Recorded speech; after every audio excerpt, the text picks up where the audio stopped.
really nice example of something that you wouldn't expect to last a couple of hundred years on the seabed. And you can also see the conservation work that's been done on it. So, in this box, we have a felt hat. So, and it's fragmented, and you can see, you can see on it some of the damage. And it's exactly, it's wool, it's felt, it's wool. So yeah, you'd expect it to have rotted or something to have eaten it. It's good protein. It is good protein. I don't tend to, but but the Conservators have made this stand for it so that it's supported, because obviously anything that's three-dimensional, if you don't put a support underneath it, it'll sort of fold and it'll sag.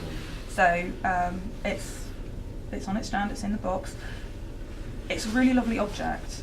It's not one that we can put on permanent display because it's so fragile.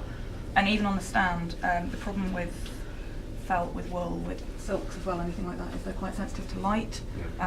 So if you have prolonged light falling on it, especially sunlight, then the proteins will start to degrade and they'll start to change and they'll start to break down, and it can become more fragile. And it's not in the happiest state as it is, that we don't want to make it worse. But again, it's one of those objects that it's there.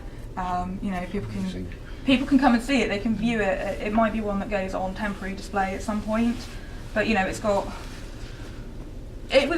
somebody's personal object. It's not just we have plenty of bits of rigging and I've got cannonballs to show you and all sorts of things. But actually, this is somebody's personal item. It would have been on their head and off their head and thrown on the table and they're probably sat on at some point. And there's it's had a whole life, and then it's laying on the seabed for hundreds of years, and now it's been bought up, and we have it, and it's lovely. Is that the only one that was found?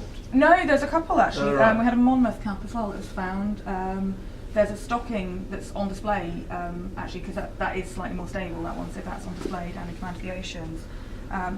But no, we've got, because of the way the ship sort of fell and settled, quite a lot of the artefacts were preserved. So we have all the bits of ship, but we also have quite a lot of personal things. And so they were in the mud? Yeah, they were in the mud, and then it's anaerobic, so it can't break down as quickly, and unfortunately nothing ate too much of it. I mean, we've lost all of this part, and whether that's mechanical damage and it just sort of shredded, or whether something had a nibble. But it's actually really nice to have all those sort of like personal bits and pieces. We've got a fleet home on display down in Command of the Oceans, which kind of tells you what it might have been like on board. Yes. So,